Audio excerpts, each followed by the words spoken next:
The coal ships that never arrived. 1890 sounds like a shipping error, but it changed entire towns. You go to sleep with lamps burning low, trusting deliveries from the eastern ports. You wake in the dark with frost on your breath. Days pass. The harbor stays silent. No sails, no smokestacks, no signal from the frozen bay. You walk the shoreline, wrapped in cloth strips, boots stiff with ice, waiting for shadows on the horizon. The wind answers instead. People trade quilts for firewood. Wells churn thin mud where ash once boiled water. You start counting chimney plumes each morning to see who made it through the night. This story follows lives built on a promise that never reached shore. Our story follows a man named Elias Dunn, a dockworker who lived in a narrow house near the pier. He kept watch over ships each season, guiding crews from winter tides to steady ground. When winter tightened around the harbor in 1890, ice blocked the channel. Elias stayed awake at night, listening for distant horns, hoping ships pushed through. His wife Miriam sewed coats for docked children using leftover cloth from broken sails. Their eldest son walked along frozen crates, searching for driftwood to trade. Supplies thin. Fires lit only long enough to heat hands. Nights long and silent. Before we begin, tell me where you watch from and what hour rests around you. Let your shoulders drop. Pull a blanket over your legs.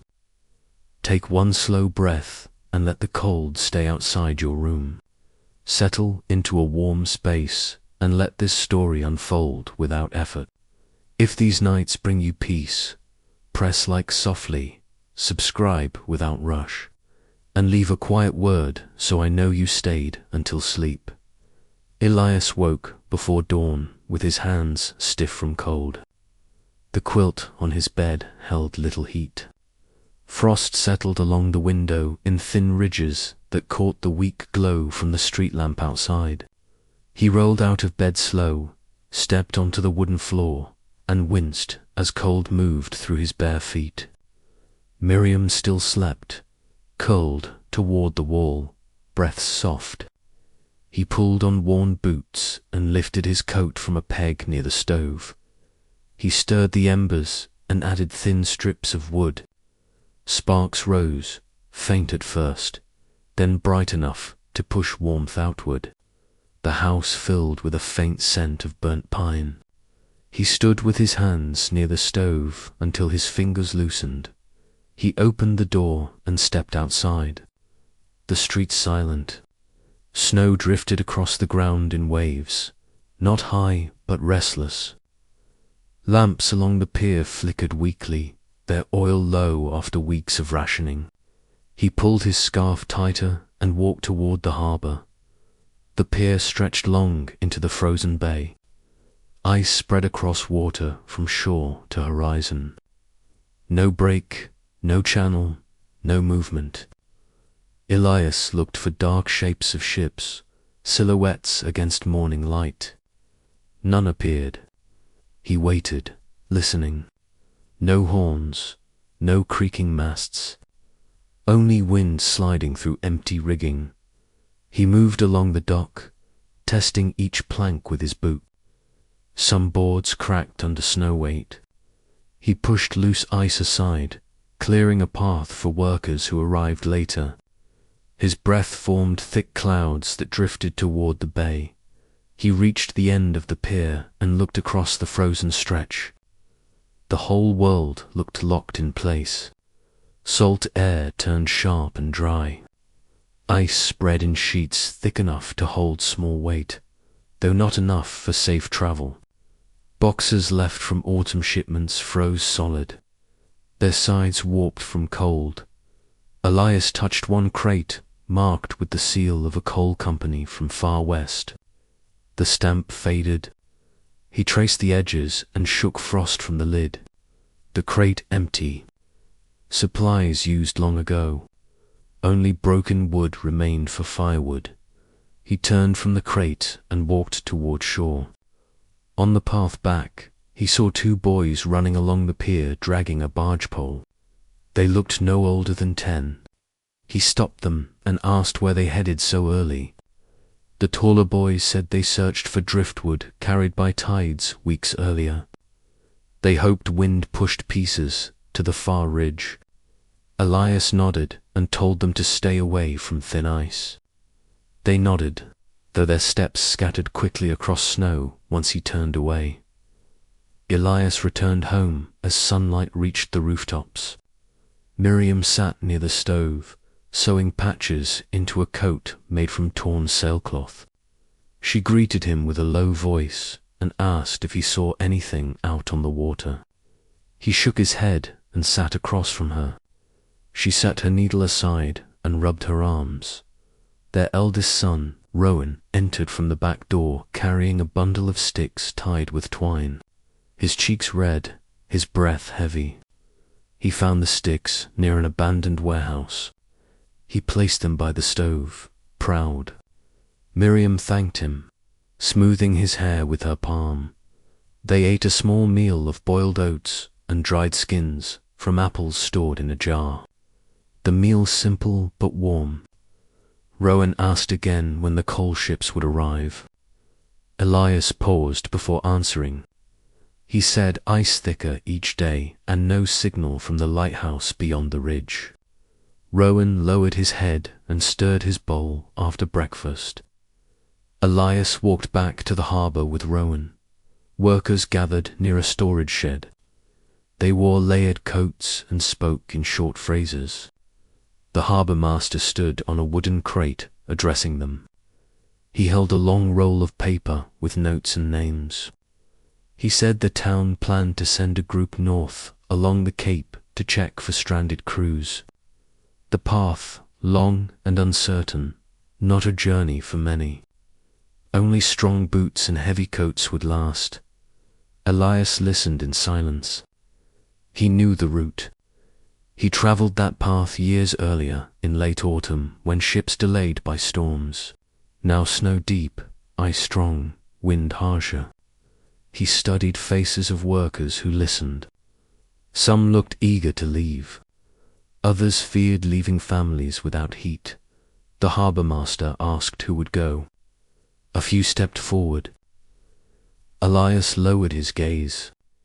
He felt tension in his chest, torn between duty and his family's thin supplies. Miriam already worked long hours sewing coats.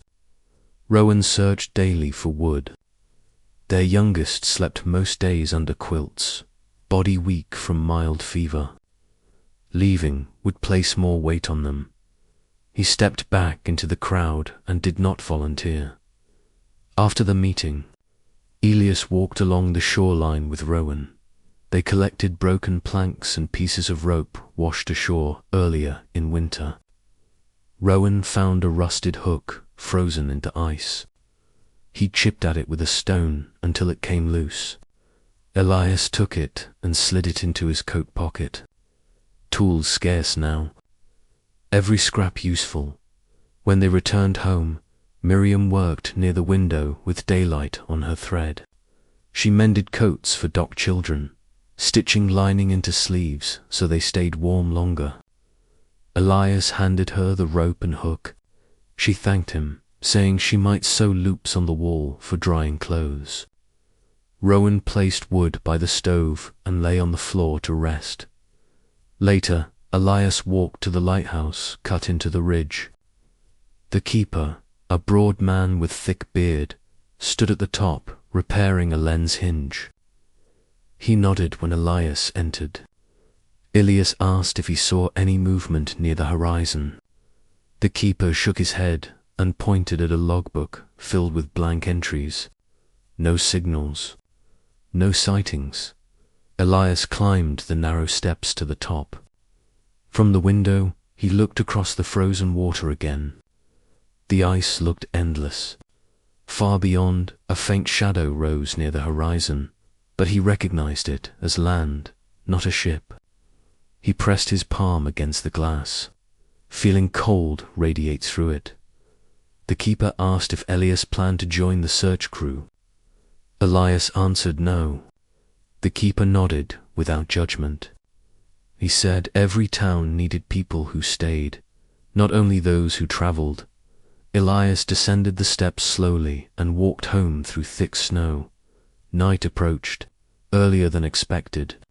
The sky turned pale blue, then grey. Elias lit 2 small lamps, placing one on the table and one on the stair. Miriam finished stitching her final coat and stretched her hands. Rowan wrapped blankets around their youngest and hummed quietly. The fire burned low. Elias watched flames press against the grate, fading slower than past nights. The wood Rowan collected lasted longer than expected. For a moment, Elias felt warmth reach his shoulders and settle. He sat beside the window again, scanning the dark horizon. The sky held no stars. The bay silent still, but he no longer searched for shadows with strain. He looked because watching felt like part of his duty. He stayed there until Miriam touched his shoulder and told him to rest. He nodded and lay beside Rowan and their youngest. Miriam joined moments later, sliding under quilts, tucking her hands close to her chest. Outside, the wind softened. Snow settled on the pier without drifting high. The harbour stood frozen, waiting in its own quiet way, and Elias slept with his boots near the stove, ready for morning. Elias woke to the sound of thin tapping against the window.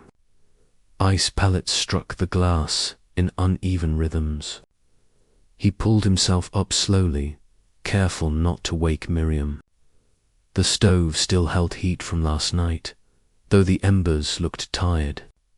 He added thin scraps from a broken crate. Flames rose and filled the room with quiet warmth.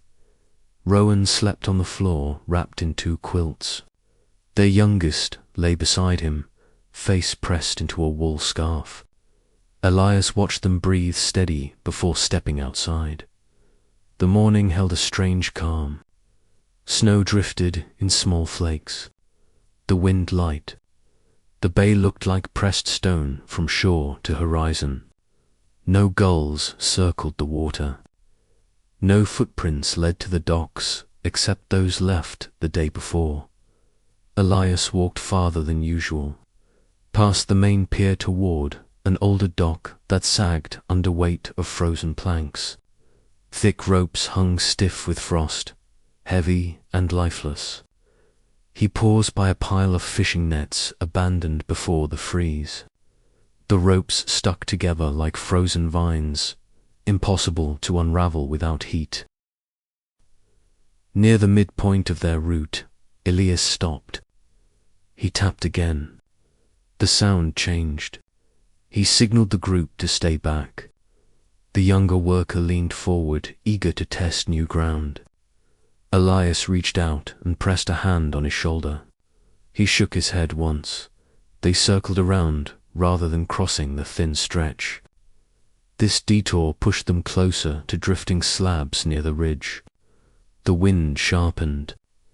Snow swept across lantern light in short bursts. As they worked, a distant rumble echoed under their feet. Not thunder, not footsteps. A deep shifting sound from beneath the ice. They froze in place. Elias raised his hand to hold them still. The sound faded after several breaths. The younger worker whispered if a break formed. Elias tapped the surface again. The sound shallow but stable for now. They continued marking until sunlight faded. When they turned to head back, the wind roared with sudden force. Snow blew sideways. Lanterns flickered. One toppled and rolled across the ice before Elias caught it. He shielded the flame with his body and steadied his breath. They walked faster. Lantern lights along their path blinked like distant stars swallowed by snow. The group stayed close, tied together by rope to prevent separation. Elias held front position. Halfway back to shore, the rumble returned, louder. Elias felt vibration through boots. He tapped again. A long crack stretched ahead, though hidden under snow. He led them around it, guiding each step. By the time they reached land, snowdrifts pressed against the pier. Workers and families gathered with torches, searching for the group. Miriam stood among them, scarf pulled tight. She stepped forward when she saw Elias. Relief mixed with exhaustion, Elias removed the rope harness and handed the lantern to a worker. Miriam took his arm. Rowan appeared from behind a barrel with wide eyes. Elias placed a hand on his shoulder. They walked home through thick drifts. Inside, the fire burned low. Elias placed more wood inside and breathed slow. His hands shook slightly from cold and strain. Miriam sat beside him, silent. Rowan settled near the fire with blankets stacked around him. The youngest woke and crawled onto Elias's lap. He held him close, steadying his breath until calm returned. Later, long after the children slept, Elias stepped outside again. The storm continued, though winds eased. He looked across the bay. Snow hid every trace of the path they built. Lanterns buried, poles covered, all progress erased by night. He turned toward town. Windows dark except faint glow from the mill. The world watched the storm without complaint. Winter took what it wanted. Elias closed the door and leaned against it. He knew they would return to the ice again tomorrow. The town had no other path. Elias woke with an ache behind his ribs, the kind that came after long nights working against wind. The storm quieted some time before dawn. Snow layered thick across rooftops, smooth and untouched except where birds left faint tracks. The world looked heavy but still. He stirred embers and listened to wood settle in the stove, the room warm enough to keep breath soft. Rowan slept curled near the wall, face half hidden in blankets. Their youngest lay across a pile of quilts, arms loose, chest rising slow. Miriam sat awake in silence, needle paused mid-stitch. She looked toward the window as if expecting movement outside. He asked if she slept. She shook her head. She stayed awake, listening to wind scrape against shutters, afraid lanterns on the shore tipped or froze. Elias set a hand on her shoulder but said nothing. They ate a thin meal of boiled oats again, stretching the little they had. Rowan finished his quickly and asked if they would return to the ice. Elias stood and put on his coat. He said they needed to survey damage first. Rowan lowered his bowl, not sure if he wanted to hear more. Outside, the storm left drifts taller than barrels along the street. People shoveled silently, clearing paths to doors. Some leaned on sleds to haul wood. Coal nearly gone for most families. Elias walked toward the harbour. Miriam stayed behind to sew a coat for a neighbour's infant. The pier nearly vanished under snow. Lanterns gone from sight. Elias brushed snow aside with his boots until he uncovered a handle. He lifted the lantern and shook frost from the glass. No cracks. He checked others along the path. Many intact but buried. Workers arrived in groups, faces tight from cold and worry.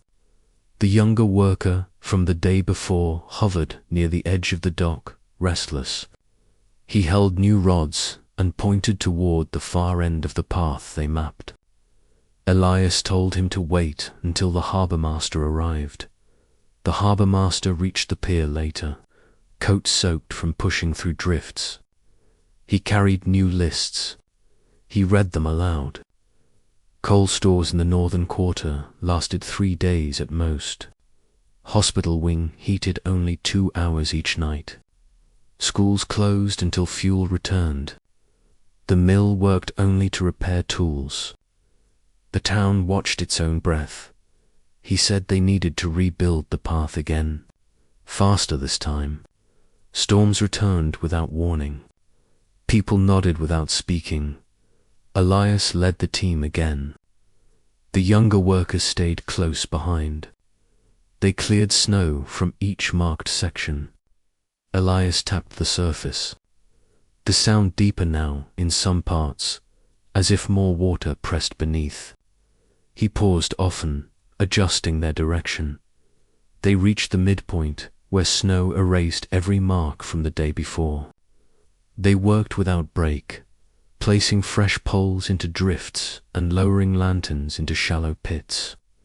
So wind did not knock them down again. The younger worker moved ahead without waiting. Elias called him back. He slowed, though impatience lingered in his steps. As they worked, Elias looked toward the ridge. Smoke rose from chimneys, though thin, not strong enough to heat entire houses. He thought about the families he saw sleeping near stoves instead of in beds. Thought of furniture burned to survive. Thought of wood stripped from fences and barns. He tapped the ice again, the echo hollow farther out. He signaled for everyone to hold their... The younger worker insisted they press onward. Elias stepped in front of him, blocking his path. The worker exhaled in frustration, but stepped back. They pivoted toward a safer curve. This path slower but steadier. Hours passed. Snow lifted in swirls around their legs.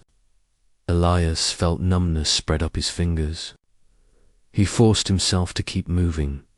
Near dusk, a faint sound drifted across the bay. A long, distant groan of ice shifting far offshore. All three stopped working. Elias listened. The sound continued, long and deep, then faded. The younger worker stared at the horizon, searching for movement. Nothing showed except wind-carving patterns along the surface. They turned back again, placing lanterns behind them as they walked. It took twice as long to reach land. When they stepped onto solid ground, families waited again, faces tense, expecting good news. Ilios shook his head, the path incomplete. The harbour master told everyone they would return tomorrow. Elias walked home with shoulders tight. Snow fell again, fine as flour, gathering in his hair. Rowan met them halfway, carrying a handful of broken branches. He handed them to Elias and asked if they found anything. Elias said only ice back at the house. Miriam had soup warming on the stove. Thin broth, salted lightly. She placed bowls before them and sat down with quiet exhaustion. Rowan ate slow, watching Elias between bites. After dinner, Elias went outside to mend a loose hinge on the shed door. While he worked, he saw smoke rising from across town. Thick, black, not from wood, a sign of something burning hot. He walked closer to see, at the center of a crossroads, a family fed a broken table leg into a fire pit, flames reaching high. Their hands shook from relief as heat spread across their skin. Furniture pieces stacked beside them, ready to feed. Elias stood still, watching. He thought of their own table at home, scratched and cracked. Miriam needed it to stitch cloth. Without it, her work slowed. He stepped back from the scene and returned home later that night. Miriam turned to him and asked if he feared winter more this season than others. He answered without hurry. He feared silence. Winter always passed. Silence stayed longer. She lay down beside him and pressed her forehead to his shoulder. He rested a hand at her back and felt tension ease from her breath. Outside, snow fell quietly again. The harbour no closer to movement. Lanterns along the shore flickered through drifts. No sails approached. No smoke on the horizon. Elias closed his eyes and prepared to rise again before dawn. Morning arrived without colour, the sky pale and flat. Snow pressed against the house walls high enough to block lower windows. Elias woke to the sound of children whispering. Rowan and his brother stood on crates near the window, trying to see over the snowpack outside. Their breaths fogged the glass. Miriam wrapped shawls around their shoulders and told them to finish breakfast before cold settled deeper. Elias pushed the door open with effort. Snow piled heavy against it. He shoveled a narrow path to the street so they could move in and out through the day. The air still, no wind yet. That offered a small mercy. People emerged from houses in slow steps. Some carried buckets to collect snow for water.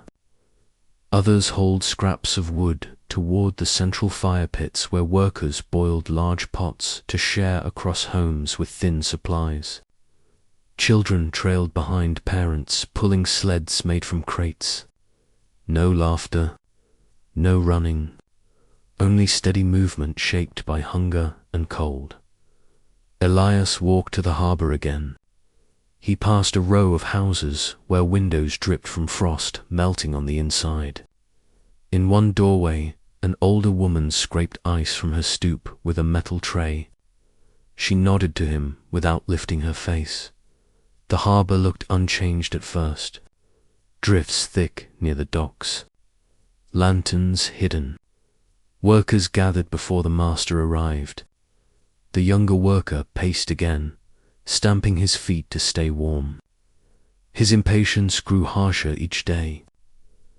Elias understood the pressure, but worried speed blinded judgment. The harbour master arrived holding a folded letter. He said a runner from inland mines reached town before dawn. The mines cut output due to frozen tracks. Coal on carts stuck miles away. No help from east. No help from rail. No help from sea unless ice broke. He told them the council wanted a direct path straight across instead of the safer, curved route. Elias clenched his jaw. The younger worker stepped forward without hesitation, eager to start. Elias spoke slow, saying direct lines crossed thin points he marked earlier. The harbour master looked tired. He said they had no choice. Elias stared at the bay.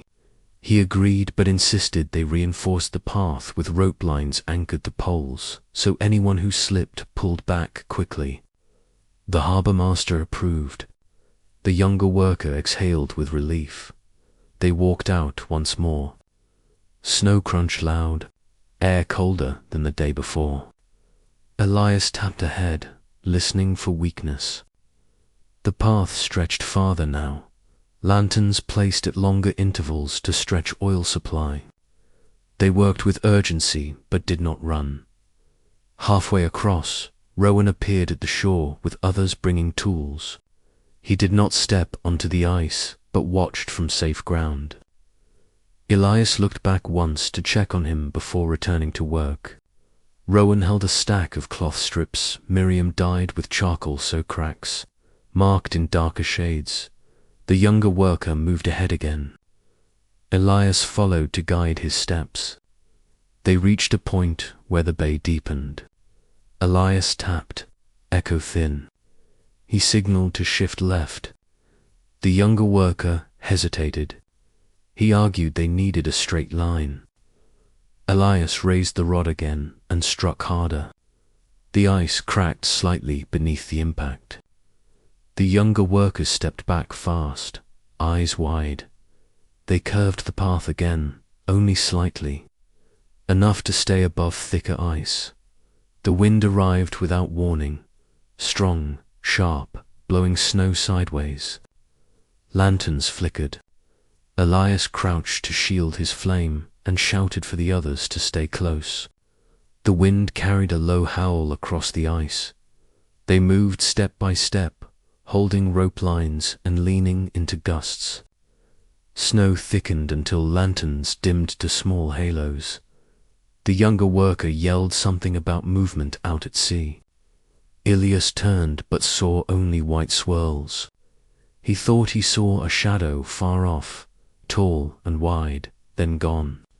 The younger worker insisted it looked like a ship. Elias shook his head, eyes narrowed. Nothing steady stayed in view. They pressed forward until lanterns behind them no longer visible. Elias paused and tapped again. The ice answered with a harder echo now. They reached safer ground. They planted new poles and tied rope lines. They placed one lantern low inside a carved hollow so wind did not knock it down. When they turned to head back, the wind eased. The sky opened just enough to show fading light. They walked faster than before, yet stayed careful. When they touched land again, workers greeted them with tense relief. Rowan ran up first, cheeks red from cold. He asked if they saw anything beyond the ridge. Elias placed a hand on his shoulder and said only drifting shadows. Rowan looked disappointed but followed his father home. Inside, Miriam boiled snow in a large pot over the stove. She added dried herbs from storage to stretch flavor. Elias sat and rested his hands on his knees.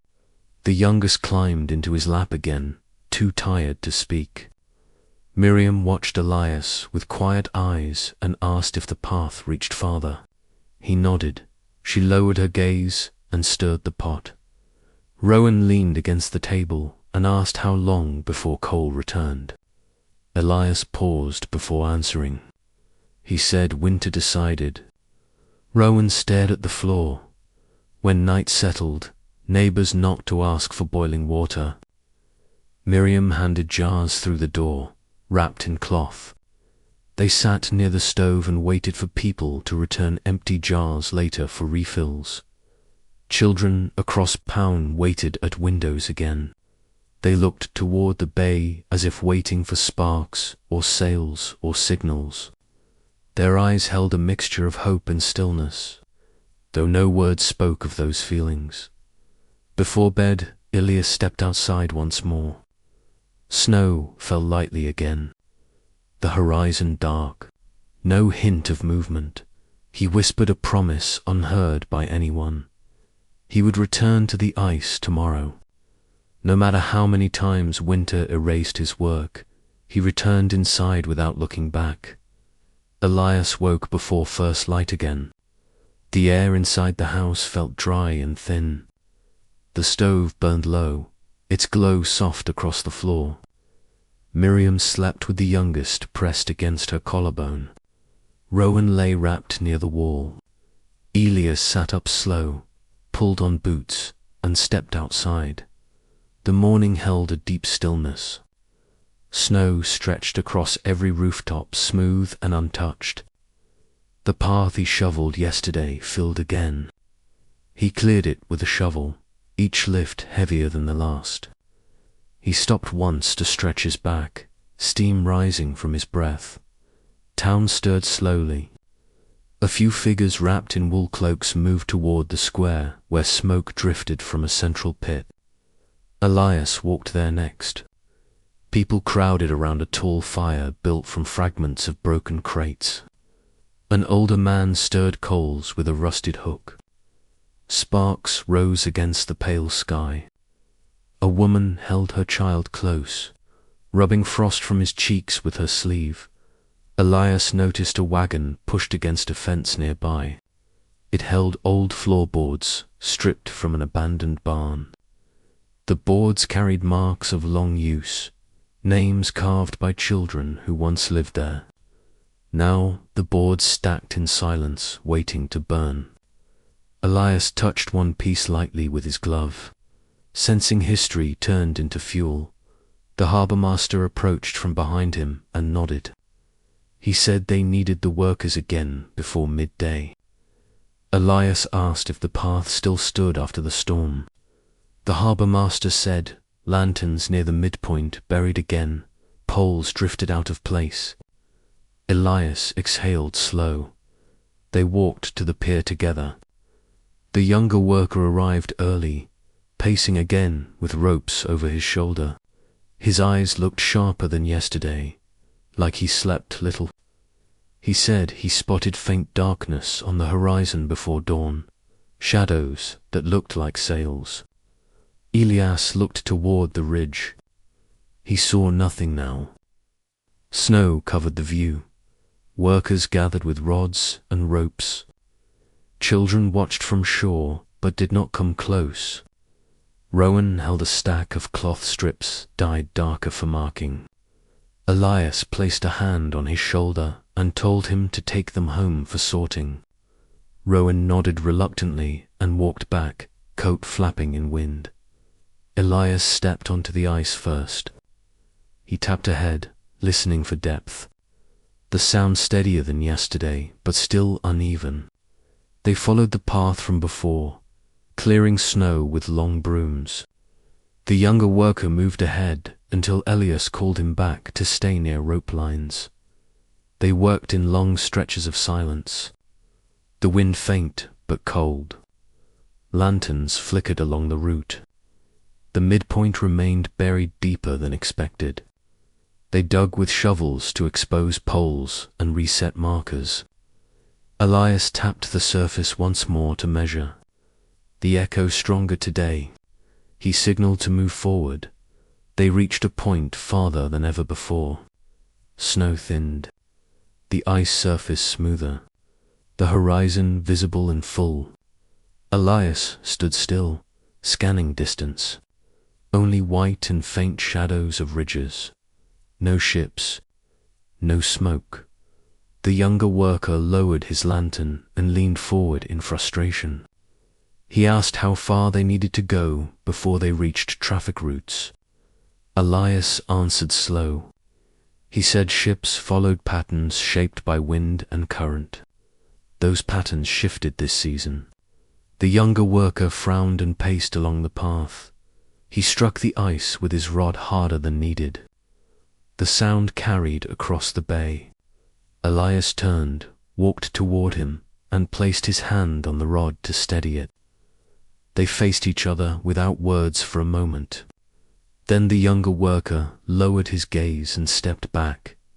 They planted new poles and tied ropes tighter than before. Two workers tested further steps alone while Elias checked crack lines.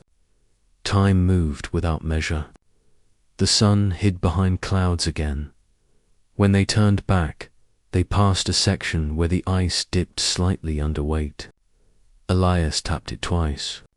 The echo shallow. He signaled to shift route again. They curved toward thicker ground. Snow whipped sideways, though wind still light. The group moved slow, careful. As they neared shore, Rowan stood waiting again. He carried bundles of soft wool scraps sewn by Miriam for children near the square. He handed them out as families passed, giving warmth piece by piece. Elias placed his hand on Rowan's head. Rowan pressed his face into his father's coat for a moment before running ahead. Back home, Miriam poured melted snow into jars. She added herbs to the pot again and stirred with steady hands. Elias sat, stretching his legs. The youngest crawled over and rested against his chest. He breathed slow, letting weight sink into him. Miriam finally spoke. She said the family down the road burned their last bed frame. They slept on the floor now. She wanted to bring blankets tonight. Elias nodded. She wrapped the blankets in cloth and set them near the door. As night approached, snow softened. Wind quiet again. Families gathered around central fires. Elias carried wood strips and placed them on the pile. The flames rose, warming hands and faces around it. People stared at the fire without speaking. Some closed their eyes, as if holding the warmth inside long enough to sleep. Children stood near windows of nearby houses again, searching for movement on the bay. They traced shapes on glass with numb fingers, their silhouettes small against frost. Elias stood near the fire, watching the sky. He listened to how wood cracked and settled. He thought about the seasons before, storms easier to bear because help always arrived. This year held a different kind of silence. He returned home late. Inside, Miriam waited with blankets spread across the floor for warmth. The youngest slept already. Rowan dozed, sitting up, head tilted against the wall. Elias lay down beside them and rested his hand on Rowan's back. Outside, the bay held its distance. The path extended farther, but led nowhere visible. Lanterns glowed, faint through drifts. He closed his eyes and let winter hold him for the night. Elias woke to the smell of burning lint caught in the stove grate. He turned the metal plate with tongs until embers settled. The house still held warmth from the night before. Miriam sat at the table stitching a quilt patch, her eyes swollen from tiredness. Rowan slept curled beneath 2 layers of wool. The youngest stretched his arms and climbed into Miriam's lap. Elias stepped outside once more. The street held deep ruts carved from sled runners. Snow crusted over fences, rooftops, barrels, and unused tools left outside during the first storm. People moved slower than yesterday, each step measured. Breath hung in clouds above heads like pale threads. Elias walked toward the square again. A group gathered around a man holding a thick ledger, the parchment warped from damp. Ink smeared where snow touched open pages. He recorded each family's remaining fuel. One woman pointed to her entry and argued her count lower than truth. The man shook his head. The ledger stood as law for now. Those numbers decided which homes received help each night. Elias stood and watched, silent. The harbour master walked up, holding his own stack of notes. He signalled Elias to follow. They walked toward the pier. The younger worker waited near the markers at shore, staring across the ice with tense eyes. Elias noticed he carried no food, no extra cloth, only tools for testing ice. Hunger sharpened his face. The harbour master asked if they could extend the path farther today. Elias asked if lantern oil enough. The harbour master said only enough for 3 days if placed far apart. Elias turned his gaze toward the bay and nodded once. They stepped onto the ice again. Snow packed harder today. The surface rougher in places where wind carved ripples. Elias tapped ahead, the echo strong near shore. They moved farther. The younger worker led for a while, glancing back only when Elias signalled. He spoke little. They reached a new boundary from yesterday. Elias tapped. The echo deeper here. He walked 10 paces to left. The echo steadier. They moved in that direction. As they worked, wind returned.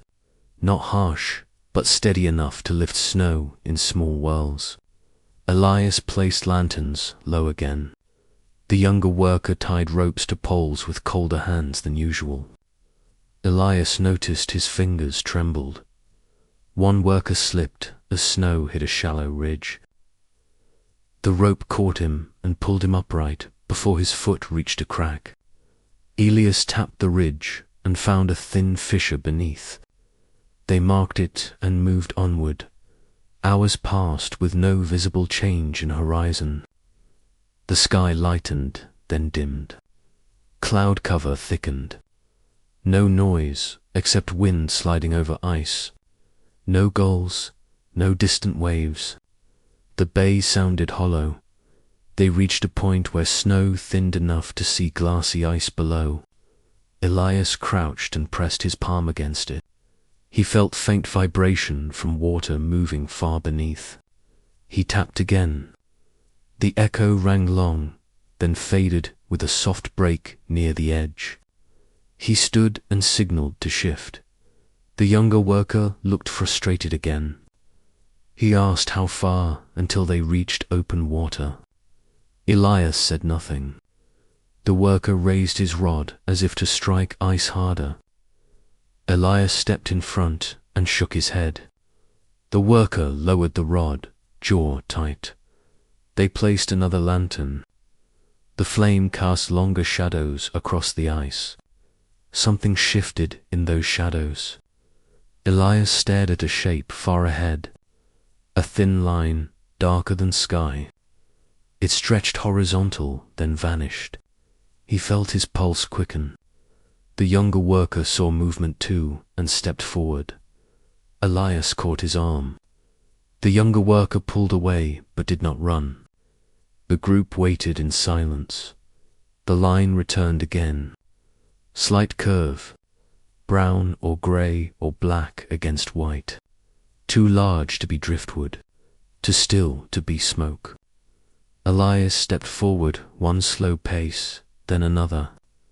He lifted a hand to block glare from snow. The line faded again. The wind rose and erased all traces. They stood for several breaths before turning back. The younger worker walked slower now, looking over his shoulder again and again. Elias placed poles along their return route. Snow fell soft at first, then heavier. Their lanterns dimmed again under drifting flakes.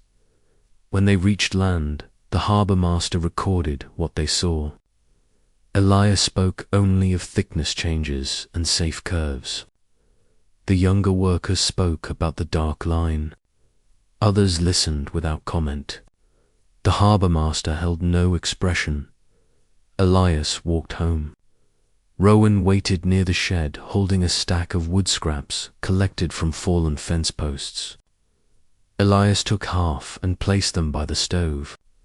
Rowan watched his face, searching for clues about progress. Elias only raised a hand to his shoulder and guided him inside. Miriam poured broth into bowls.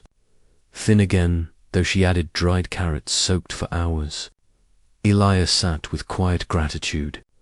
The youngest tapped the side of his bowl rhythmically before eating. Rowan finished first and asked permission to deliver blankets to the neighbour with the broken window. Elias nodded. After supper, Elias sorted tools on the table. The younger worker's tension stayed in his thoughts. Miriam sat beside him, stitching again. She asked if they reached deeper waters. Elias answered slow, saying they neared something different. She set her needle down and rested her hand on his arm. Night deepened. Families gathered around fires again. Flames burned lower. Wood in short supply. People tore trim from abandoned sheds and broke old carts into pieces for fuel. One man said he burned his father's desk. Another burned a bench he built 5 winters earlier. Elias walked among them, offering help lifting planks. The glow lit his face in shifting patterns. He listened to children whisper about what they thought they saw on the bay. They spoke of ships frozen far beyond view. They spoke of coal stored inside holes untouched. No one corrected them. Before returning home, Elias passed the ledger keeper again. The man sat by a lantern copying names with stiff hands. Ink froze thick in the bottle. Elias watched him warm the bottle over a candle to loosen it. Each line written slower than the last. Elias returned home and lay near the youngest. Miriam rested her head against his chest. Rowan slept, wrapped beneath a coat near the wall. Elias closed his eyes. He pictured the dark line again, stretched across ice. He did not know if it belonged to a ship or a trick of wind. He only knew winter held its grip without pause. He slept with his boots beside him, so he stood fast when dawn returned. Elias rose before anyone stirred. The stove cooled faster than usual. Ash spread thin across the grate. He removed it with slow movements, careful not to wake the children. Miriam turned over and pulled the quilt tighter around her shoulders. The youngest pressed closer to her, arms curled under his face. Rowan breathed steady on the floor, wrapped under 3 layers of wool scraps. Elias pulled on his coat and stepped outside. Cold air struck his throat. The street looked smoothed by fresh snow during the night. Footprints from yesterday vanished. Wind carved long grooves across the road that looked like frozen ripples. Elias walked toward the harbour, boots sinking with each step. At the square, a small crowd gathered around dying embers. They fed small sticks into the fire to keep it alive. A boy leaned close to warm, stiff fingers. A woman held a shawl around 2 children and pressed them against her legs. People spoke few words. Some simply stared at the grey sky. The harbour master stood near the edge of the dock, holding new measurements from the council. His posture stiff. Elias walked over and nodded. The harbour master explained the situation in low voice. The remaining coal in town dropped faster than expected. More families needed help than recorded. They planned nightly rations for houses near the mill first, so workers restored tools for spring transport. Though tempers stirred over that decision, he handed Elias a short list of path extensions needed today. Elias read it and folded the paper without comment. The younger worker arrived soon after, carrying rope and a metal rod. His eyes red, eyelids swollen from lack of sleep. He stood close to Elias, but avoided direct eye contact. The others arrived in steady groups, each holding tools, though movements looked slower. Hunger pressed into their bodies. Cold drained energy faster than meals replaced it. They stepped onto the ice again. Snow crusted hard from low wind overnight. The surface held deeper cracks along the path from yesterday. Elias tapped with his rod. Some areas echoed, sharp and loud. Others dull. He marked sections with charcoal strips. They walked farther than earlier days, lanterns already placed along previous markers. Many of those lanterns leaned sideways. Some buried. Elias brushed off snow and reset them. He wiped frost from glass with his sleeve, then checked wicks. He wanted to light them later once night fell. They continued deeper across the bay. The younger worker walked at uneven pace, sometimes rushing ahead, sometimes falling behind. Elias watched him from the corner of his eye. The worker's hands shook when tying ropes. Elias stepped over and tightened knots without speaking. The worker watched his hands, then looked away. At midday, the wind shifted. A long, low gust passed across the ice. The surface hummed with faint vibration. Elias tapped again. The echo felt different. Harder in some places, hollow in small patches. He signaled everyone to tighten rope lines and move cautiously. They progressed until the path curved, around a buried crack discovered earlier. The younger worker stared toward the horizon again, searching for movement. He whispered under his breath, voice cracked from dry air.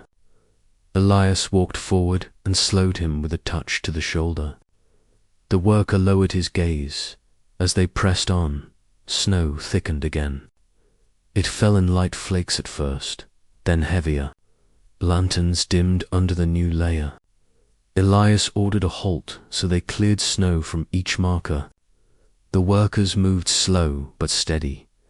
Suddenly, A loud crack sounded deep beneath the ice. Not a small crack, a long one. The sound stretched across the bay like a board snapping under weight. The ice trembled once, then stilled. The workers froze. Elias held his breath. Snow drifted around them in a soft veil. No further sound followed. He tapped the surface. The echo responded, shallow but constant. The crack travelled parallel to their path rather than across it. They remained safe for now. Elias signalled them forward. They continued until the sun hid behind heavy clouds. Dusk fell early. Elias lit the first lantern. A faint orb of warm light spread across their boots. He lit another, farther ahead. The path formed a dotted line across the ice. As they set the final lantern of the day, the wind surged again, hard this time. Snow lifted from the ground and spiraled upward in thick waves. One lantern toppled. It rolled 2 yards before Elias lunged to catch it. Another lantern slid across the ice, toward a crack line. The younger worker sprinted after it and caught the handle before it dropped through a thin section. He held it close to his chest and breathed fast, shoulders shaking. The wind roared louder, pushing against bodies. Poles leaned sideways. Rope lines strained. Elias signaled retreat.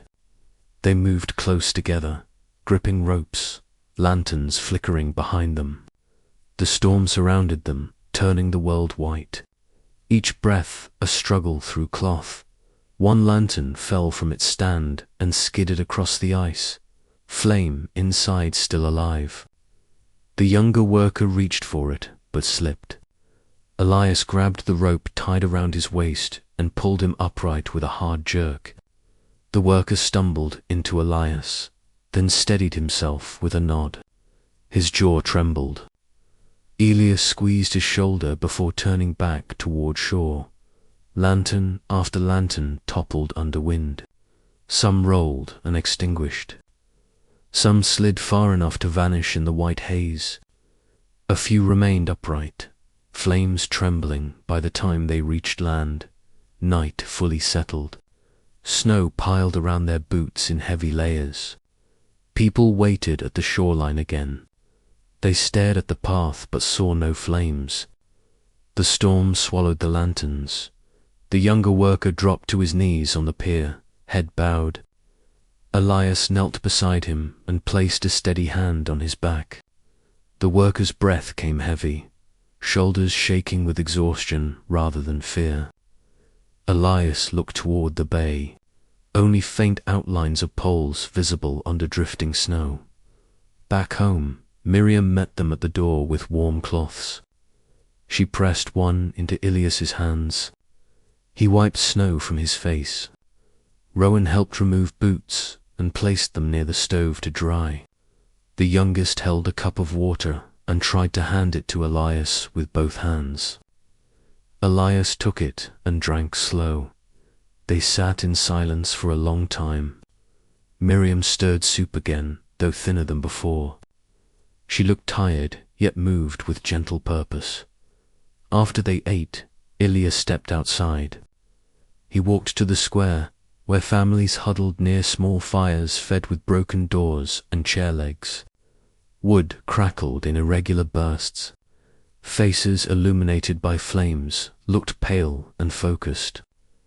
No one spoke of hope.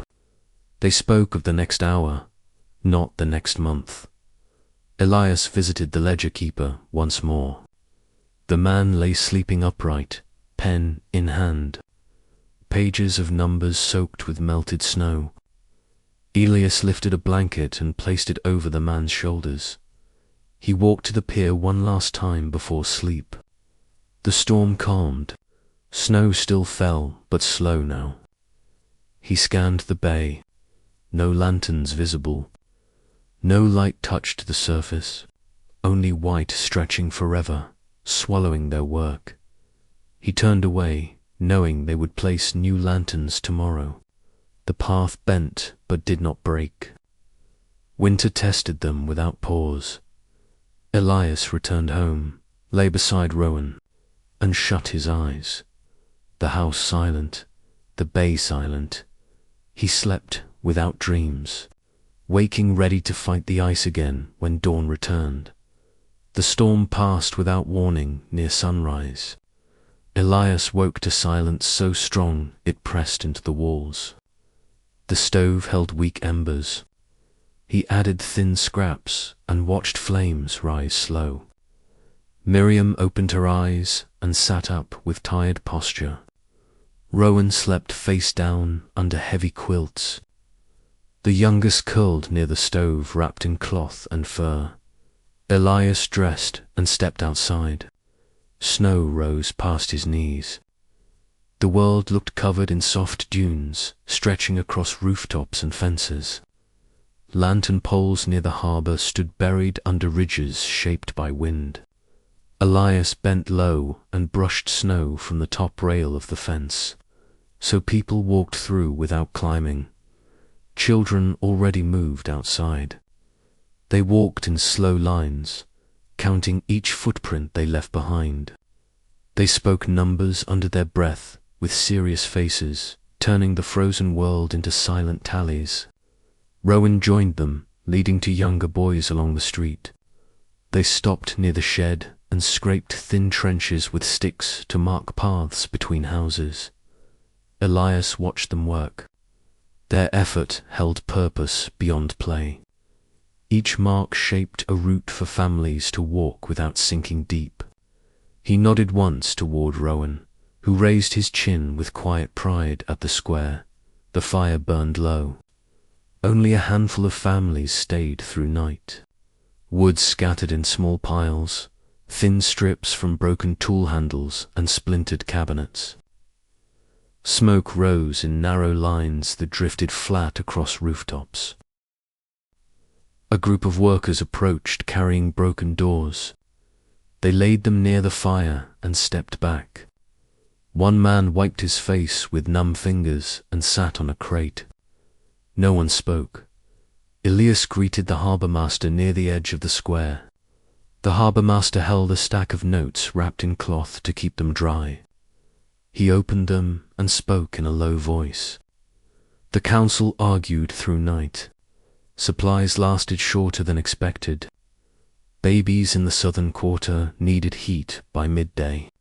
The mill needed fuel or repairs slowed to halt. He asked Elias if the path held. Enough structure to test thicker portions of the bay again. Elias said the storm wiped all markers beyond the midpoint. He would rebuild. The harbour master pressed his lips together but nodded. The younger worker arrived late, his coat covered in a layer of frost, his steps unsteady. He looked at Elias, eyes strained yet determined. He said he saw the dark line again before dawn. Elias listened but did not answer. The younger worker tightened his gloves and stood ready to follow. They gathered rods, ropes, and a fresh stack of cloth strips dyed darker. Rowan approached to hand Elias spare wool pieces to wrap around his boots.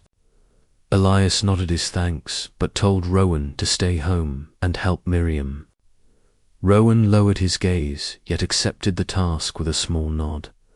Workers moved across the ice with cautious strides. Snow packed stiff enough for steady footing.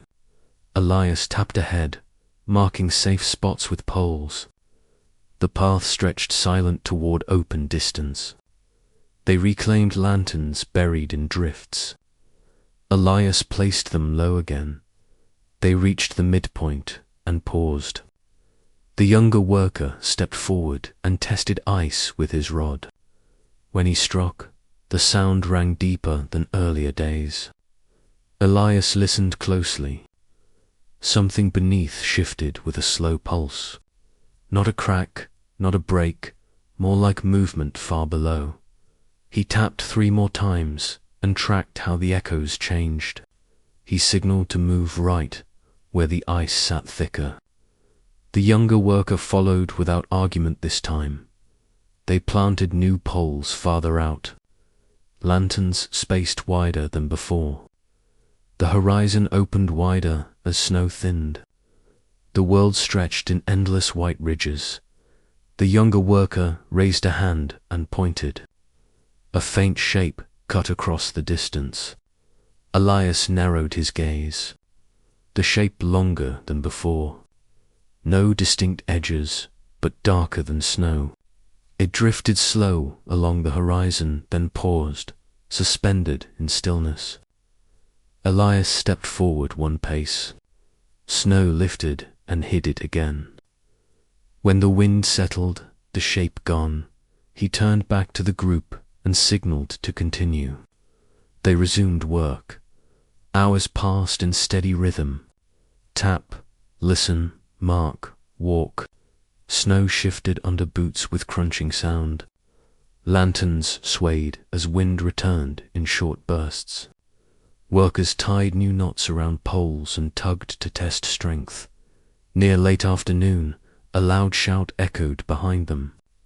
A worker slipped and dropped his lantern. The flame inside flickered but stayed alive. Elias and the younger worker ran back and pulled him to his feet. His glove tore on a sharp edge of ice. Blood beaded across his knuckles and froze within seconds. Elias wrapped cloth around the injury. The worker nodded silent gratitude. They turned back toward deeper water. Snow thinned until bare ice showed glassy patches. Elias tapped and heard strong responses. They reached a point farther than any attempt before. The younger worker planted a pole and tied rope around it with shaking hands. Elias watched him, noting his exhaustion. He almost reached out to help, but chose not to. The younger worker needed the moment to steady himself. The wind shifted again, heavy this time. It arrived without sound, then struck hard. Snow blasted sideways. Lanterns swayed. Elias held a pole to keep balance. The younger worker crouched and shielded his face as the wind rose. One lantern near the front toppled and skidded across smooth ice. It rolled end over end, flame inside still alive. A second lantern fell. A third slid into a shallow groove. Snow swirled thick around them. Elias signaled retreat. The younger worker hesitated, staring at the rolling lantern.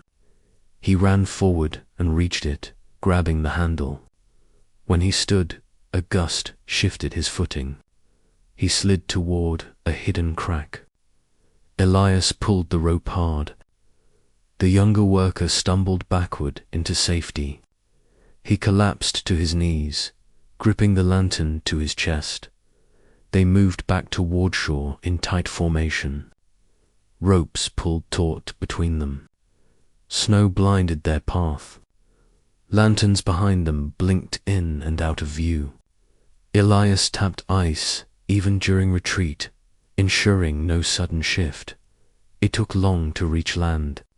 People waited again along the pier. Rowan pushed through the crowd, eyes wide with relief when he saw his father.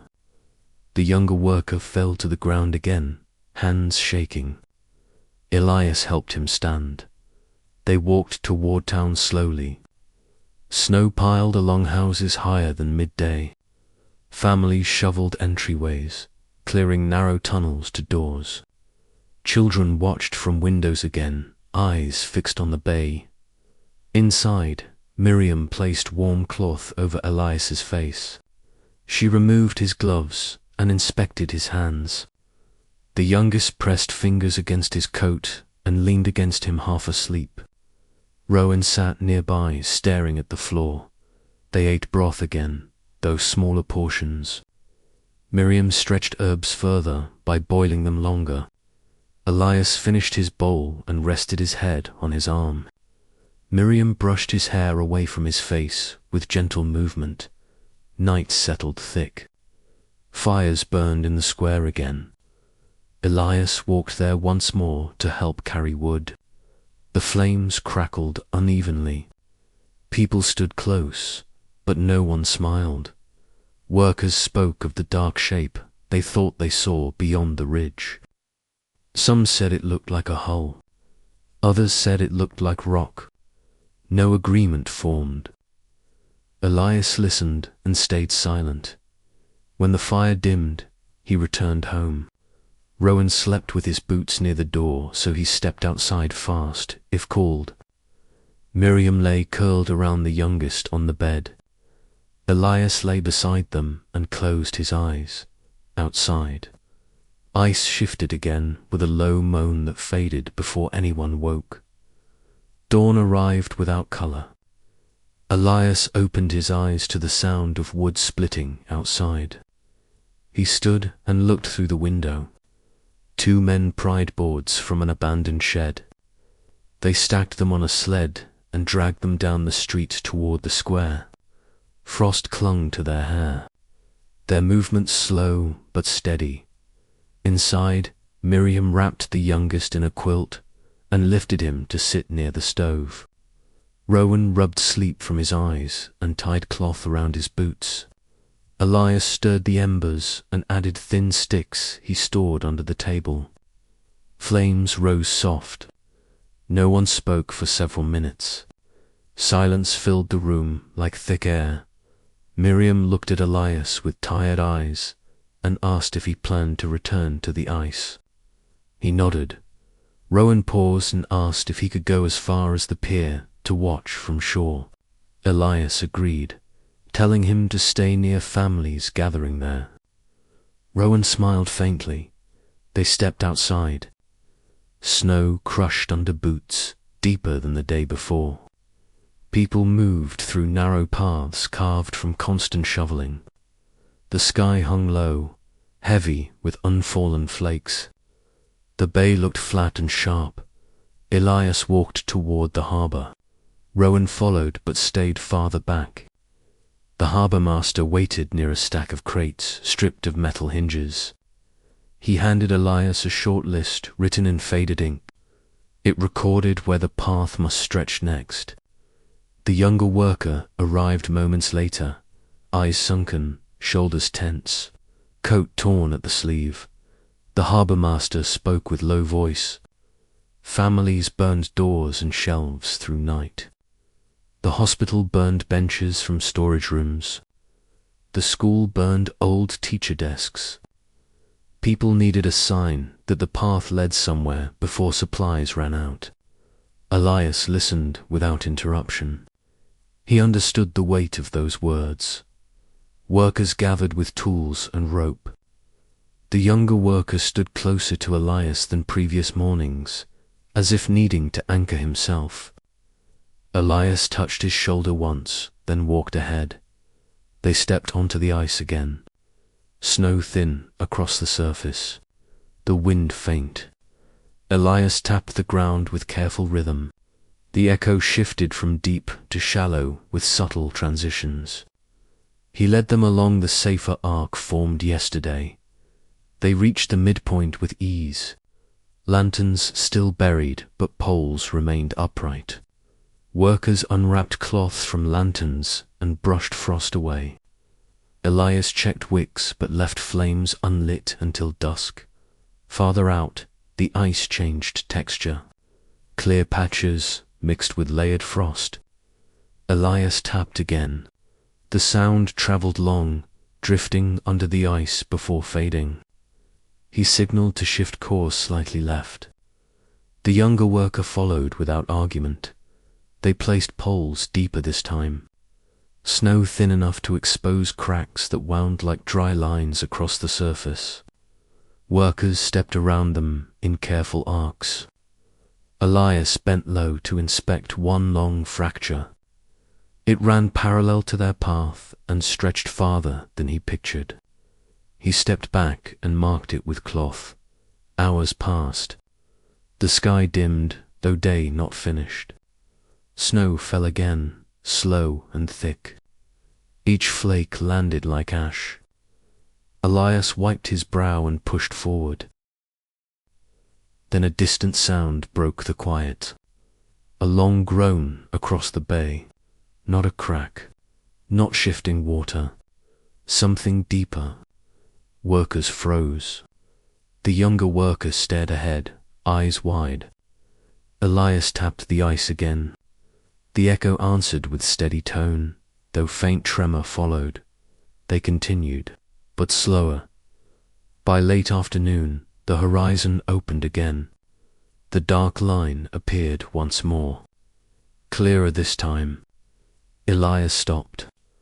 The younger worker stepped forward, breath shaking. The line stretched wide, still, heavy, like something stuck beneath layers of ice. Elias narrowed his eyes and tried to track edges. Snow swept across and hid it again. He waited. The line returned faintly, then vanished. He lowered his arm and turned back toward shore. The younger worker breathed shallow, torn between hope and exhaustion. They placed lanterns, then retreated through thickening snow. Wind rose without warning. A gust struck hard and knocked a lantern from its stand. It slid across ice faster than before. Elias reached for it, but missed. The younger worker ran, caught it, and lifted it high. Wind tore at his coat, but he stood firm. They continued back. Poles swayed. Snow rose in blinding waves. Elias gripped rope lines, guiding each step. Workers walked in single file, shoulders hunched, eyes squinting, dotted shore. Rowan waited among families, his face red from cold.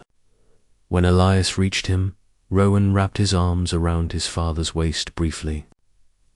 Elias placed a hand on his back, then walked home.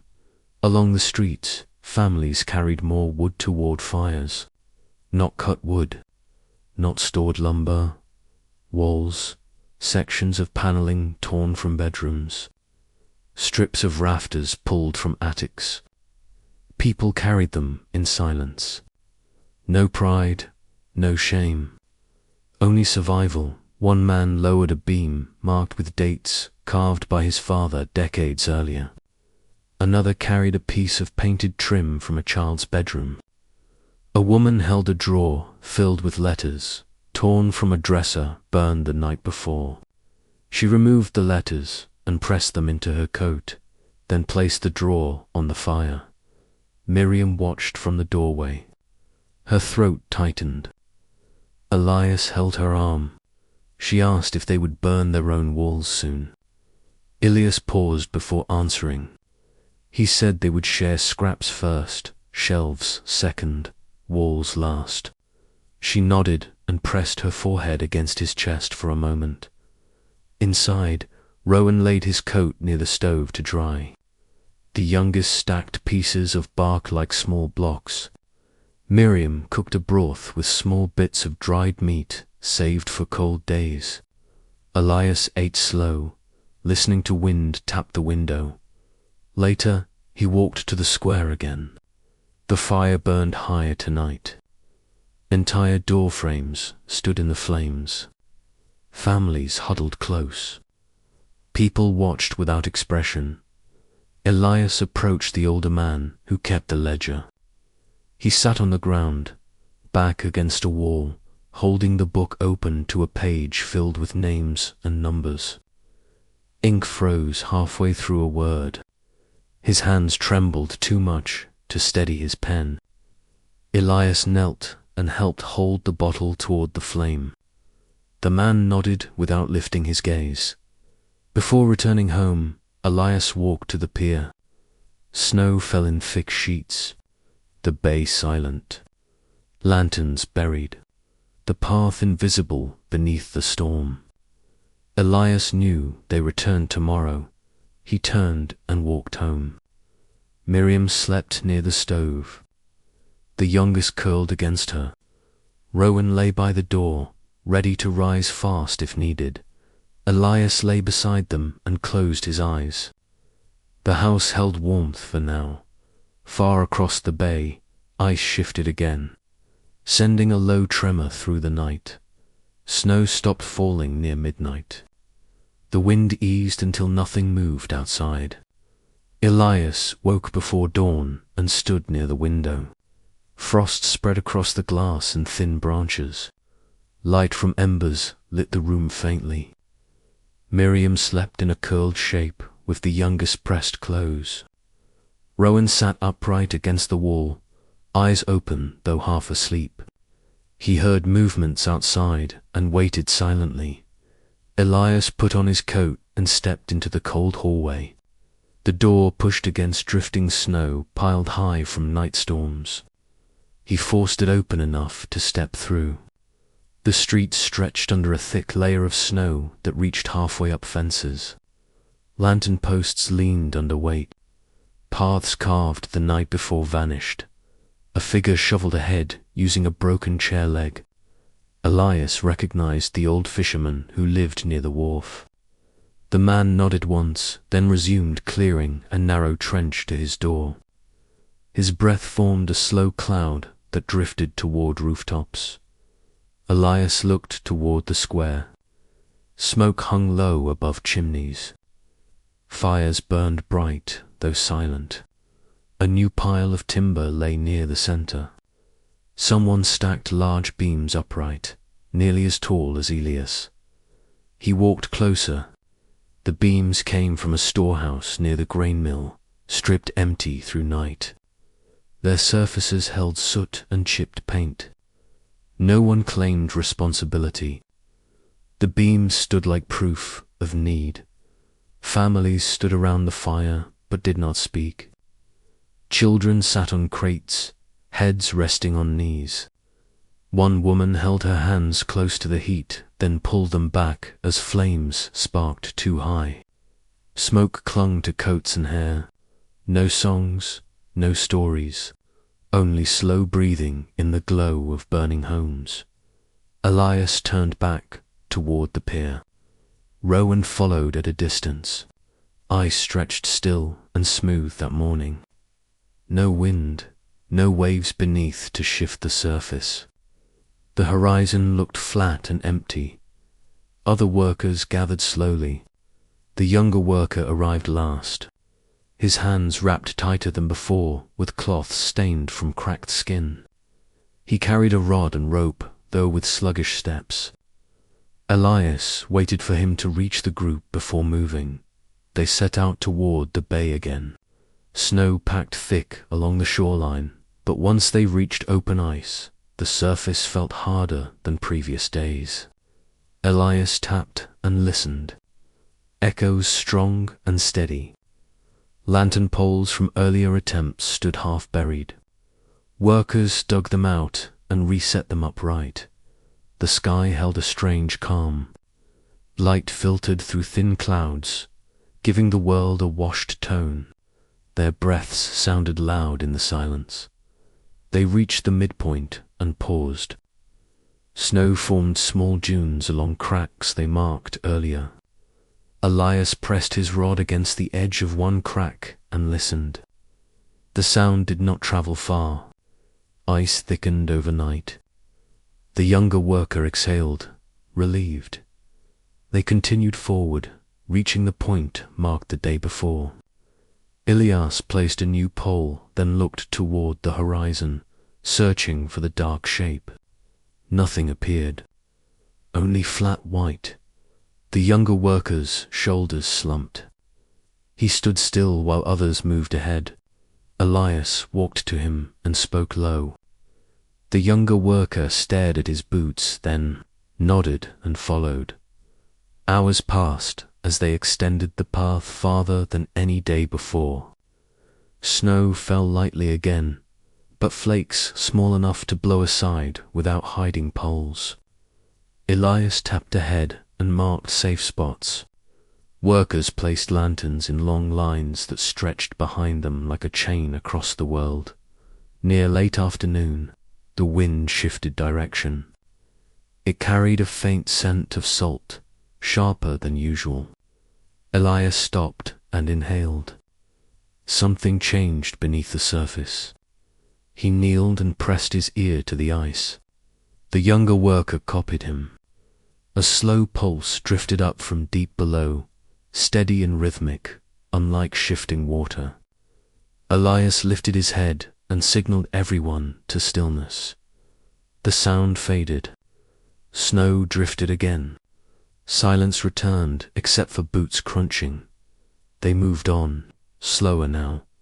The younger worker tapped ahead and froze again when he heard another pulse. Elias took the rod from him and tested the ice himself. The pulse stronger this time, followed by a faint vibration underfoot. Workers stepped back, fearing a break. Elias raised his hand to calm them and took 2 steps forward. Nothing cracked. The pulse faded once more. They continued until the sky dimmed. Light faded fast. Snow thickened again. Lantern flames lit their path in a long line behind them. Elias ordered retreat before storm thickened. On their way back, they passed the midpoint just as wind rose again. Snow blew sideways in sharp waves. Lanterns flickered.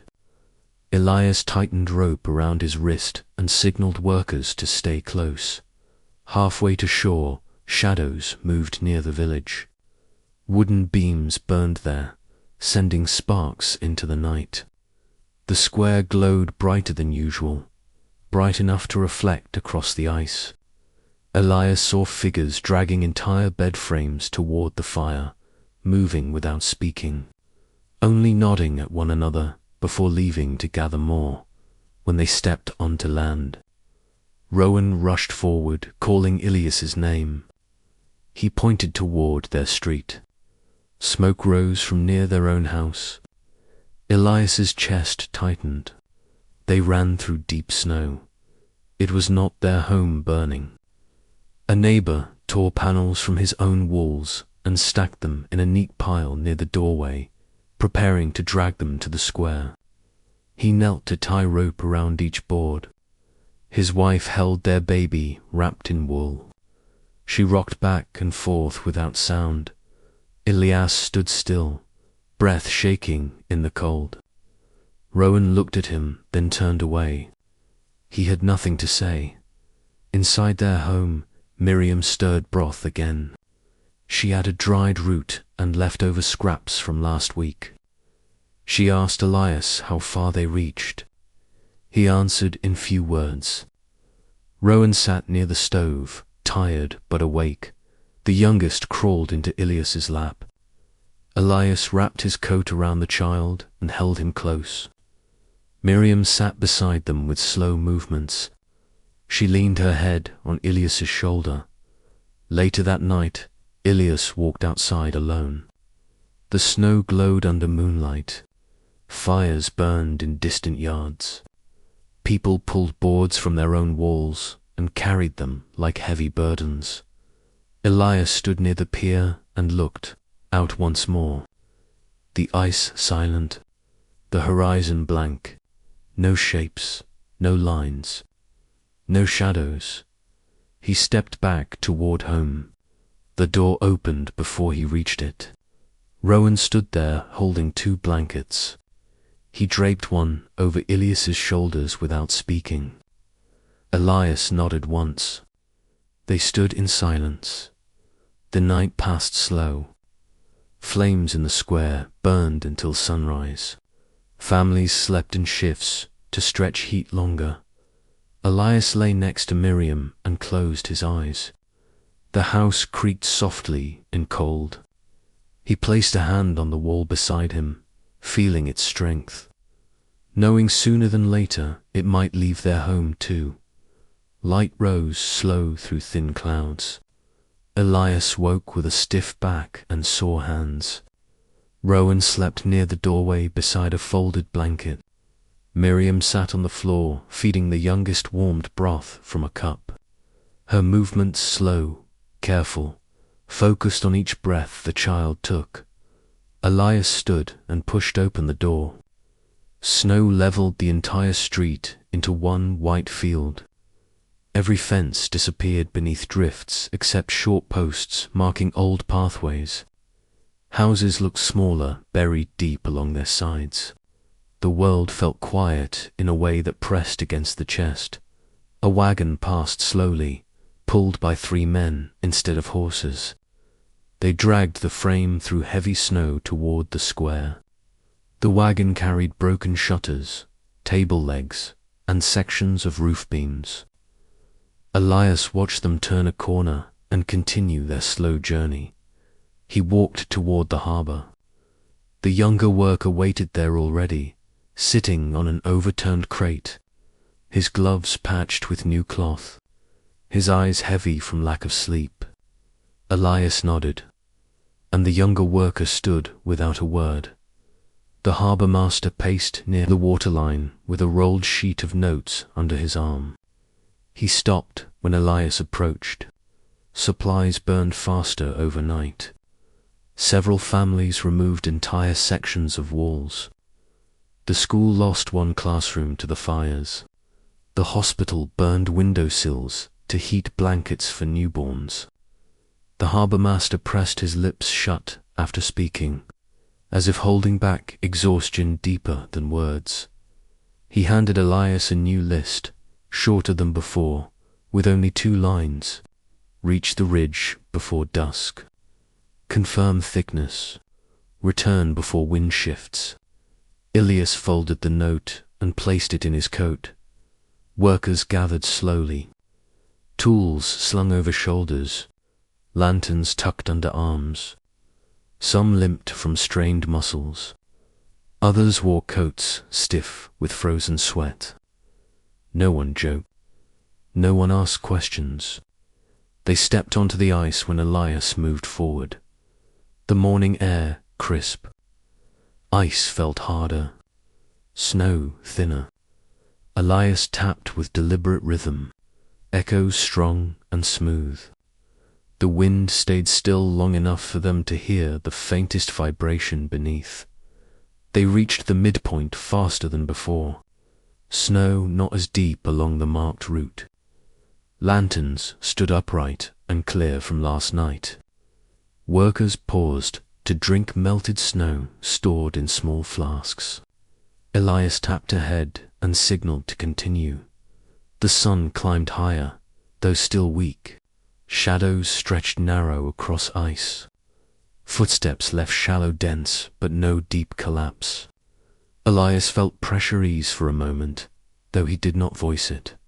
The younger worker walked beside him instead of behind, his steps steady, his breathing even.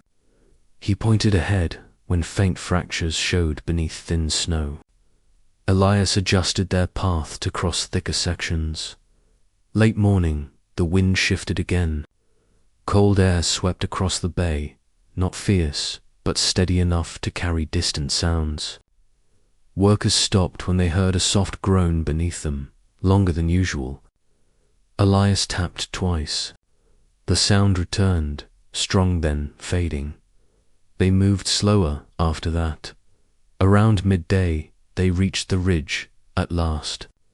A long sweep of uneven ice rose slightly above the rest of the bay. Snow piled along its edges, forming a natural barrier. Beyond the ridge, the surface looked smoother and darker, like deeper water waited below. Elias signaled to wait. He stepped ahead and struck the ice with his rod. The echo reached farther than before. The younger worker approached and tapped as well, their faces lined with cautious hope. Nothing cracked. Nothing shifted. For the first time in days, murmurs rose among workers. Some straightened their backs. Others closed their eyes briefly. Relieved for one small victory, they placed lanterns along the ridge, marking each position carefully. Elias tied rope around the final pole, pulled until secure, then lowered his hands to his sides. The younger worker looked at him, eyes bright despite fatigue. They stayed a little longer, testing nearby patches, checking thickness, adding cloth to mark safe routes. Then Elias signaled retreat. The storm, forecasted by dark clouds in the east, approached slow but steady. On the walk back, workers spoke quietly, planning next steps, deciding who hauled wood, who repaired lanterns, who cleared snow near the pier. Elias listened and followed the path, though his gaze drifted often toward the horizon. At shore, families waited again. Rowan stood with Miriam, holding a bundle of cloth scraps to trade at the square. The youngest clung to Miriam's arm, half asleep. Elias told Rowan the ice held stronger today. Rowan nodded but did not smile. He looked toward the burning piles near the square.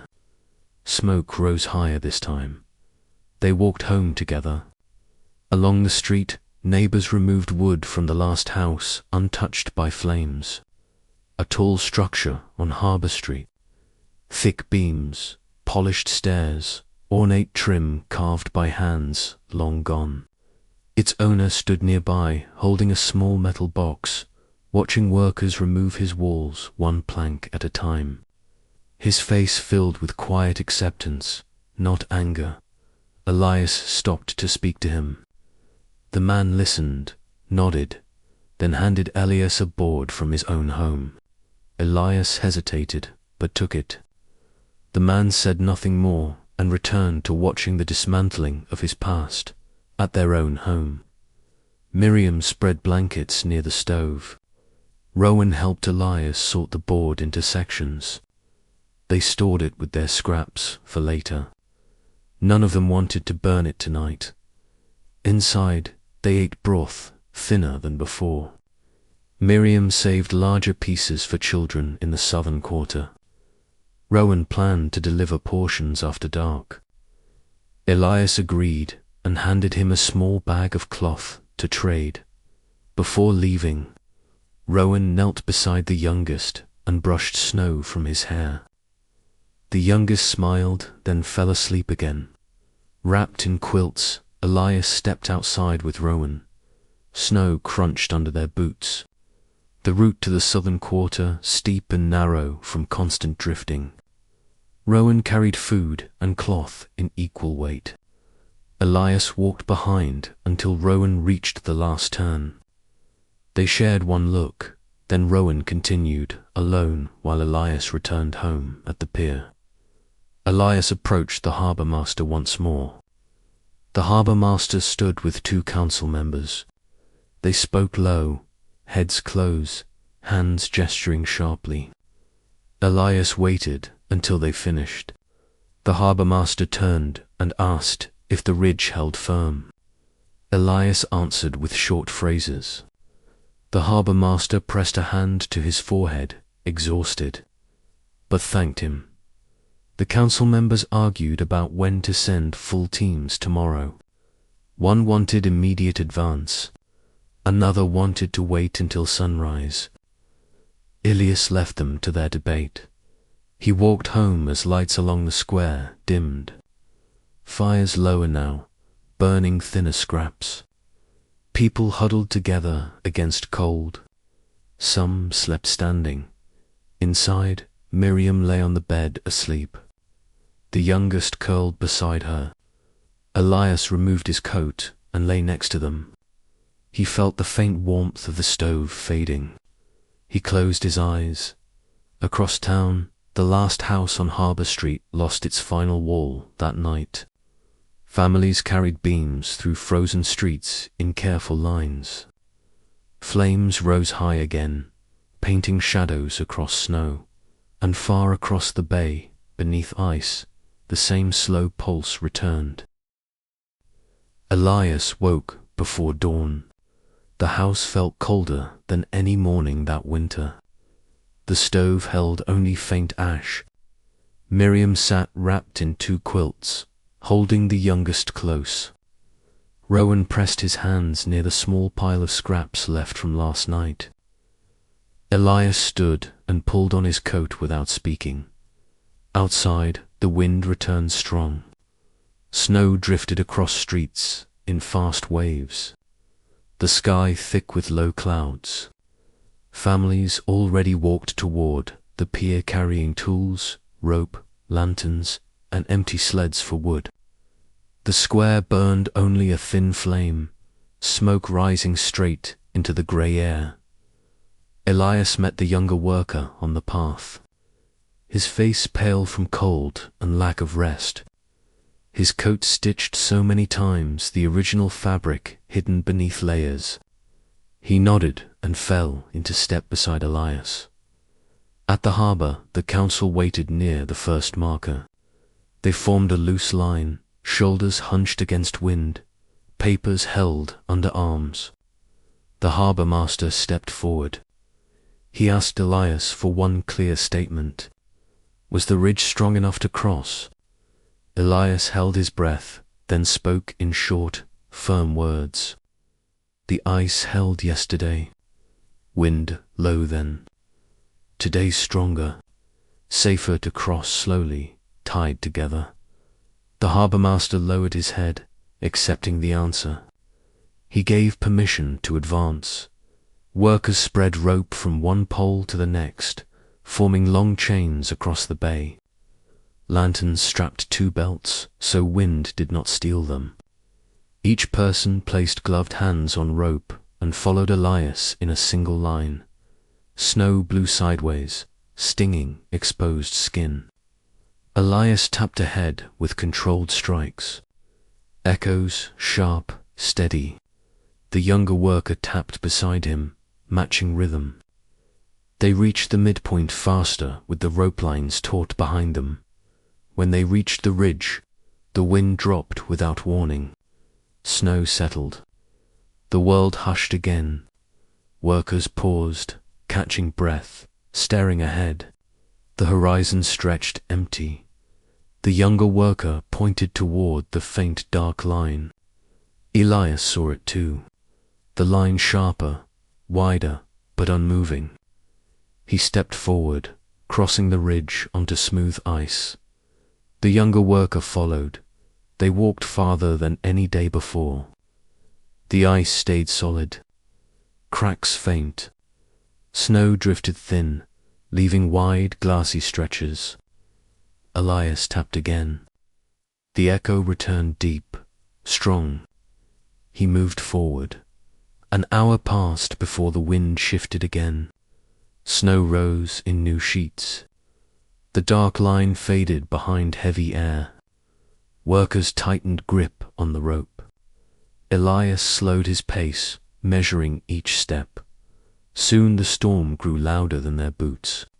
Snow obscured everything beyond a few feet. Elias tapped, but heard no clear shift. The world narrowed to white. He stopped and raised his arm. They waited. The younger worker stepped forward, testing ice one more time. He tapped and listened. The sound traveled far, fading slowly. He looked at Elias with steady expression and nodded. No break. No movement. Elias turned a line back toward shore. They followed the rope through the storm, lanterns glowing faint and quivering under wind. The ridge passed underfoot without notice, hidden beneath snow.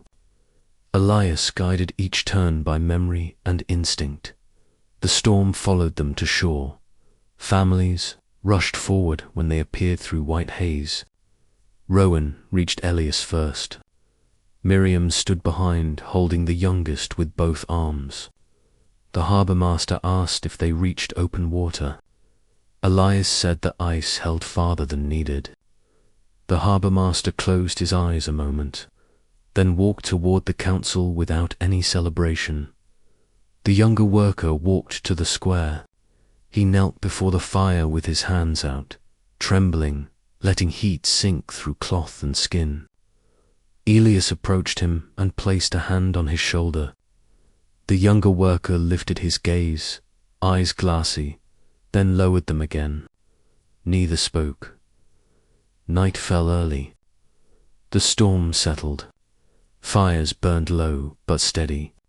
Families glued broken wood together to stretch supply. Children walked house to house, carrying small bundles of twine and cloth to trade. Elias returned home. Miriam handed him a cup of thin broth. Rowan sat against the wall near the door, boots still on, ready to move again. The youngest slept on folded blankets. Elias ate slowly. Miriam leaned her head on his shoulder. Rowan watched flames inside the stove, measuring how long heat lasted. Elias placed his hand on the wall again, tracing worn grain. They slept huddled together at first light. Townspeople gathered again near the square. They waited for new orders. The harbour master arrived late. He stood on a crate, shoulders slumped, voice rough. He told them cargo records from the city confirmed the ships remained stuck in ice far north with crews waiting for thaw. No movement expected until spring. The bay held empty water, not broken hulls. The younger worker stepped back as if struck. Elias lowered his gaze and took one slow breath. Families did not shout. They did not argue. They simply stood motionless, listening. The harbour master passed the crate to Elias. He asked if Elias wanted to speak. Elias shook his head. Words held no purpose. People turned toward their homes.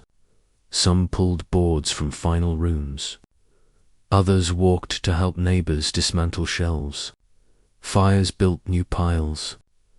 No cheers, no anger, only acceptance. Rowan leaned against Elias, tired beyond tears. Miriam held the youngest close, pressing her lips to his hair. Elias touched her shoulder. Night fell quiet again. Fires burned through the last large beams on Harbour Street. Snow drifted low and soft. Elias walked alone to the pier one last time. He looked across the white expanse. No shadows. No smoke from ships. Only wind across ice. He stood long enough for snow to gather on his shoulders. Then he turned back toward home. Rowan waited at the door again. This time he did not stand watch. He held blankets in his arms and invited Elias inside. They gathered near the stove. Miriam whispered soft words to calm the youngest. Rowan fell asleep sitting upright. Elias pulled them close and closed his eyes. Winter continued, though the world softened while they held each other. Thank you for staying through this long and quiet night. You rest now in warmth, while they rest in memory. Before you sleep, breathe slow and loosen your shoulders. When morning returns, you hold strength without effort. If you want another winter story, I will tell it when you return. I placed a small gift for next time. A folded tale about a frozen post road in 1872. When you drift off, let it wait for you. Good night.